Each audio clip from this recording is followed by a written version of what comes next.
Hello प्रिय विद्यार्थियों, आपका पीआर एजुकेशन यूट्यूब चैनल पर स्वागत है। मैं आज लेकर आया हूँ कक्षा 8वीं का हिंदी का पेपर, जो आपके 25 तारीख को बोर्ड एग्जाम है, उसके लिए वरदान साबित होगा। प्रिय विद्यार्थियों, आज आपकी इंग्लिश का पेपर कैसा हुआ? आज मेरे को काफ़ी दोस्तों ने, आप प्रिय विद्यार्थियों ने मेरे को कमेंट बॉक्स में बताया, सर आपने जो वीडियो अपलोड किया था वो हम पढ़ के गए थे, उनमें हमारे अच्छा पेपर हुआ, 80% बच्चों के अच्छा पेपर हुआ। आपके भी कैसे हुआ हमको कमेंट बॉक्स में ज़रूर बताएं। और विद्यार्थियों, उसी आशा के साथ मैं लेकर आया हूँ हिंदी का पेपर, जो आपके आने वाली बोर्ड एग्जाम के लिए वरदान साबित होगा। प्रिय विद्यार्थियों, मेरी आपसे रिक्वेस्ट है, आप इस चैनल पर नए हो तो मेरे चैनल को सब्सक्राइबर ज़रूर करना, लाइक करना, शेयर करना और कमेंट बॉक्स में ज़रूर बताना कि आपको ये पेपर कैसा लगा। प्रिय विद्यार्थियों, अब चलते हैं प्रश्नोत्तर की ओर। आज मैं पेपर को हल करके साथ लेकर आया हूँ, क्योंकि आपके पढ़ाई में आसानी हो। पहला प्रश्न है, मान शब्द में कौन सा उपसर्ग जोड़ने से उसका अर्थ घमंड हो जाएगा? मान शब्द में कौन सा उपसर्ग जोड़ने से घमंड हो जाए? तो अभिमान, तो हम लिखेंगे ऐसे अभिमान। अभिमान यानी घमंड, अभिमान का अर्थ हो जाएगा घमंड। अगला सवाल है, जैसे ही उन्हें पत्र मिलता था उसी समय वे उसका जवाब लिख देते थे, ये स्वभाव था पंडित जवाहरलाल नेहरू का, अंग्रेज अफसरों का, महात्मा गांधी का, रविंद्रनाथ टैगोर? इसमें से ये महात्मा गांधी। अगला सवाल है, किसने तेज गति से संवाद पहुंचाने का सिलसिला शुरू किया? यानी सबसे तेज गति से संवाद कौन पहुंचा पाता है? पहिए ने, रेलों ने, तार ने, पत्रों ने? इसका उत्तर सही है तार ने। अगला सवाल है, ता प्रत्यय जोड़ने से शब्द बनेगा? ता, ये आ गया थोड़ा ऐसे, ता प्रत्यय जोड़ने से शब्द बनेगा पढ़ता, मेहता, पीड़ित, पाठक। तो यहाँ आ जाएगा पढ़ता। लेखक को बस कैसी लग रही थी? दहनीय, खराब, जर्जर या सुंदर? तो जर्जर।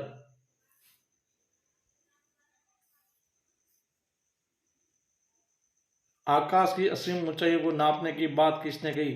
सांप ने, बाज ने, दोनों ने, किसी ने नहीं? तो यहाँ आएगा ख, बाज ने। ऊंचाइयों,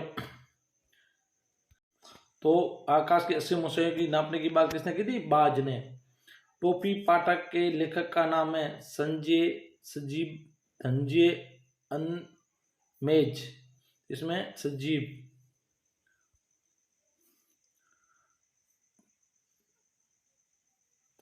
तंद्रालस का शब्द का अर्थ है अलसाया हुआ, उम्मीद, नींद से ग्रस्त, नींद से जगा हुआ, नींद से अलसाया हुआ? तो इसमें आएगा अलसाया हुआ। दर्जी ने टोपी पर कितने फुंदे लगाए थे? दर्जी ने टोपी पर कितने फुंदे लगाए थे? 5, 4, 3, 2? तो यह सही हो जाएगा 5। बस की यात्रा में बस कैसी थी? जवान, प्रौढ़, वृद्धवत? कोई नहीं, वृद्धवत बुढ़ी थी। अचानक सांप की गुफा में क्या आकर गिरा? अचानक सांप की गुफा में मोर गिरा, कबूतर, बाज या गिद्ध? बाज गिरा। कविता ध्वनि में किस ऋतु का वर्णन किया गया है? सर्दी, गर्मी, वर्षा या बसंत? इसमें से ये बसंत। प्रिय विद्यार्थियों, मेरी आपसे रिक्वेस्ट है, प्लीज़ आप मेरे चैनल को सब्सक्राइबर करें, लाइक करें, शेयर करना न भूलें, क्योंकि विद्यार्थियों मैं आपके लिए अच्छा अच्छा पेपर लेकर आता हूं।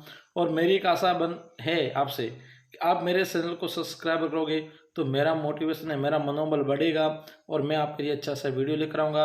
और प्रिय विद्यार्थियों, मैं आपसे रिक्वेस्ट करता हूँ कि जो मैं पेपर लेकर आऊँगा आपके लिए बहुत अच्छा होगा और उसमें आपके अच्छे नंबर आएंगे। गाँव की महिला इस साइकिल की तुलना किससे की गई? गांव की महिला की साइकिल तुलना हवाई जहाज से की। किससे की गई थी? हवाई जहाज। सुदामा की दिनसा के बारे में श्री कृष्ण को किसने बताया था? यहाँ आ जाएगा उत्तर द्वारपाल। क्या आ जाएगा? द्वारपाल।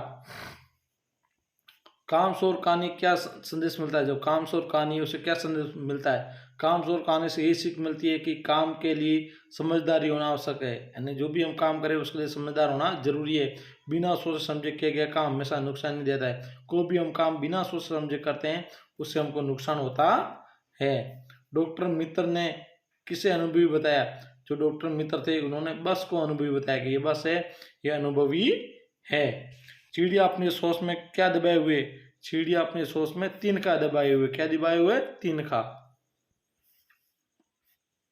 प्रिय विद्यार्थियों, प्लीज आप मेरे चैनल को सब्सक्राइब करें, लाइक करें, शेयर करना न भूलें। निम्नलिखित शब्दों के 3-3 पर्यायवाची शब्द लिखो। आँख, रात्रि, औरतें। प्रिय विद्यार्थियों, ये जो सवाल मैं दे रहा हूँ बहुत इंपॉर्टेंट सवाल है, जरूर याद करना। आँख का हो गया नेत्र, नयन और लोशन। रात्रि का हो गया रैन, रजनी, यामिनी। औरत का हो गया जोरू, घरनी और महिला। एक बार और सुन ले। आँख का हो गया नेत्र, नयन और लोशन। रात्रि का रैन, रजनी, यामिनी। औरत का हो गया जोरू, घरनी और महिला। अगला सवाल है, फूलों को अनंत तक विकसित करने के लिए कवि कौन कौन से प्रयास करता है? फूलों को अनंत तक विकसित करने के लिए कवि उन्हें कलियों की स्थिति से निकालकर खिले फूल बनाना चाहता है। कवि का मानना है कि उसके जीवन में बसंत आया हुआ है, इसलिए वह कलियां को हाथों से वैसे खिला देगा। यानी कवि ये चाहता है कि उसकी जो फूल है वो कलियों से निकलकर फूल खिल जाए। ये उसका स्पर्श होने वो कहता है कि मैं हाथ स्पर्श करूंगा और कलियां हैं वो फूल बन जाएगी। अगला सवाल है, निम्नलिखित शब्दों के विलोम शब्द लिखिए। श्री गणेश का हो गया अतिश्री, आश्रित का हो गया बेसारा, राजा का हो गया प्रजा, साक्षर का हो गया निरक्षर। 21वां सवाल है, अपने गांव लौटकर जब सुदामा अपनी झोपड़ी नहीं खोज पाए तब उसके मन में क्या क्या विचार आए? कविता के आधार पर स्पष्ट कीजिए। आपको ये उत्तर नहीं आता है तो दूसरा, आधुनिक संसार के साधनों पत्र का मुकाबला क्यों नहीं कर सकते? तो ऊपर वाला का ये हो गया, जब सुदामा जी द्वारका से अपने घर लौटे तब वहां आप आए तब वहां महल ही महल थे, हर जगह अलग अलग द्वारपाल खड़े थे और उन्हें अचानक ऐसा लगा कि मैं यहाँ से गया तब झोपड़ी थी, मैं कोई दूसरे गांव तो वापस द्वारका तो नहीं आ गया। तब वो ढूंढते ढूंढते थके और सोचने लगे ये मेरा गांव तो नहीं है, मैं तो यहाँ झोपड़ी छोड़ के गया था। यहाँ तो महल है, बड़े बड़े मकान हैं, राजमहल हैं, सैनिक खड़े हैं, मैं कहाँ आ गया? ऐसे वो सोच में पड़ गया था। असल में वो भगवान श्री कृष्ण की माया थी, उन्होंने वहाँ बड़ा शहर बसा लिया था। और आधुनिक संसार के, ये आपको नहीं आता ऊपर वाला तो अथवा में एक प्रश्न है, आधुनिक संसार के साधन पत्रों का मुकाबला क्यों नहीं कर सकते? आधुनिक संसार के साधनों में telephone, SMS, mobile, fax, email आदि द्वारा संदेश तो भेज सकते हैं, लेकिन उनका रूप स्थायी नहीं होता है, जबकि पत्र का स्थायी होता है और पत्र इन साधनों का मुकाबला सस्ता पड़ता है। यानी मोबाइल, टेलीफोन, फैक्स, जो ईमेल होता है ये कभी कभार भूल से डिलीट हो जाते हैं, परंतु ये पत्र होते हैं तो उसको हम सुरक्षित रख सकते हैं, धरोहर रख सकते हैं और इसको सस्ता भी पड़ता है। ये फैक्स, तार ये महंगा पड़ता है। निम्नलिखित गंदास को ध्यान से पढ़कर पूछे गए प्रश्नों के उत्तर दीजिए। बदलू का एक कार्य सदाई एक मसीह पर बैठकर किया करता था। इसका गंदास मैं पढ़ रहा हूँ और जो बहुत पुरानी थी, बगल में ही उसका हुक्का रखा रहता था जिस पर 20-20 में पीता रहता था। गांव में मेरा दोपहर का समय अधिकतर बदलू के पास बीता था। वह मुझे लल्ला करता था, मेरे पूछते घर के तंदूरी एक मसीहा को मंगवा देता था। मैं घंटों बैठकर उसे इस प्रकार चूड़ियाँ बनाते देखता था। लगभग रोज ही वह 4-6 जोड़ियाँ बनाता था और जोड़ा बनाकर लेने से बेलन पर चढ़ाकर कुछ क्षण चुपचाप देखता रहता था, मानो वो बेलन न होकर किसी नववधु की कलाई हो। बदलू किस पर बैठकर काम किया करता है? मसीहे पर बैठकर। बदलू किसके पूछते मसीहा मंगवा लेता है? लल्ला के। और क्योंकि वो लल्ला को बैठने के लिए। दोपहर का समय प्राय कौन किसके पास जाता? बदलू लेखक जो उसके पास जाता था। बदलू चूड़ियों को जोड़े किस तरह प्रकार है? जैसे ऐसा देख रहा था जैसे उसका बद्दू की जो कलाई है, यानी जो दुल्हन है उसकी कलाई को देख रहा है, ऐसे जोड़े को ध्यान से देखता था। ये उत्तर हो गए उसके। निम्नलिखित में से किसी एक पंदास की 100% व्याख्या करनी है आपको। यानी जिसमें संगा न पंगा અને शीश पंगा न जंगा तन में प्रभु जान को आई बसे कई ग्रामा धोती फटी सी लट्टी दूटी अरु पाए उपनामा को नहीं सामा। यानी इसका सप्रश्न हो गया, हे प्रभु, द्वार पार एक बहुत दुबला पतला ब्राह्मण खड़ा है, उसके माथे न पगड़ी है न देह पर कुर्ता है, न जाने कौन है कहाँ घर है, वह एक फटी पुरानी धोती पहने, उसके पैरों में जूते भी नहीं है। द्वारपाल ने श्री कृष्ण को जाके ऐसे बताया, हे हैं बड़ी देर से आया, वैभव देखकर चकित हो रहा है, वो आपके महल का पता पूछ रहा है और आप अपना नाम सुदामा बता रहा है। 100वां सवाल है, घायल बाज को देखकर साफ खुश क्यों हुआ होगा? घायल बाज को देखकर साफ खुश इसलिए हुआ होगा क्योंकि घायल बाज अब उसका अहित नहीं कर सकता, यानी उसको मार नहीं सकता है। अब उस बाज से डरने की आवश्यकता नहीं है। जीवन भर निरीह और कमजोर प्राणियों अपना स्वयं उसका शिकार करने वाला बाज अब स्वयं असह्य अवस्था में पड़ा है। बाज शीघ्र ही मर जाएगा। अपने स्वाभाविक सूत्र को मनास्तर देकर निकल वो खुश हो गया। यानी अब मेरे को सांप से कोई नुकसान, सांप कह रहा है मेरे को बाज से कोई नुकसान होने वाला है नहीं, क्योंकि अभी ये हमेशा हमारा शिकार करता रहा, आज ये खुद मरने के उपरांत बैठा है तो मरने वाला है, मरेगा तो मैं खुश हो जाऊंगा। टोपी पहनकर गवरिया के मन में क्या इच्छा जागी तथा टोपी पहनकर गवैया की क्या प्रतिक्रिया थी, ये उसका अथवा में वो उत्तर आ जाए तो ठीक है, नहीं तो इसका उत्तर लिखना है। निम्नलिखित में से किसी को निम्न लिखना है, यानी आपको होली के रंग त्योहार इसके पूरा लिखना है, ये नहीं आता है। स्वस्थ भारत अभियान ये लिखना है। सती प्रथा की सामाजिक बुराई है, कुर्ती है, ये लिखना है। ये ना है तो 21वीं सदी की महामारी। अगला सवाल है, ये अथवा में निम्नलिखित किसी एक पात्र समूह का आधार मानकर 150 शब्दों में कहानी लिखिए। आपको लेखक निबंध नहीं आता है तो एक कहानी लिखनी है, तो कहानी किस पे लिखनी है?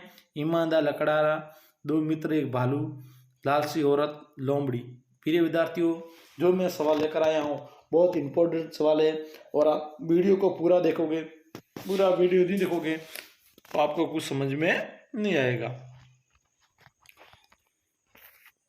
अब अपने प्रधानाध्यापक जी को 2 दिन के अवकाश हेतु एक प्रार्थना पत्र लिखना है। ये आपको नहीं आता है तो आप साहिल है, आपने A1 मिडिल स्कूल झोटवाड़ा से कक्षा 8वीं उत्तीर्ण कर लिए। अब आप उच्च अध्ययन हेतु अन्य विद्यालय में पढ़ना चाहते हो, अपने प्रधानाध्यापक स्थानांतरण पत्र प्राप्ति हेतु प्रार्थना पत्र लिखना है। तो आपको एक पत्र लिखना है।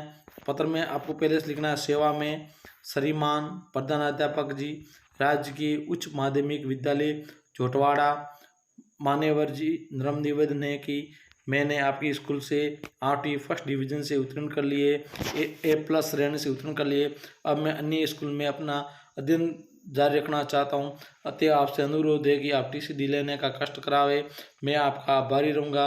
आपका आज्ञाकारी शिष्य साहिल, कक्षा 8 उत्तीर्ण। धन्यवाद। ऐसा आपको लिखना है। प्रिय विद्यार्थियों, आज इतना ही। कल और मैं आपके लिए पेपर लेकर आऊँगा। धन्यवाद। जय हिंद, जय भारत।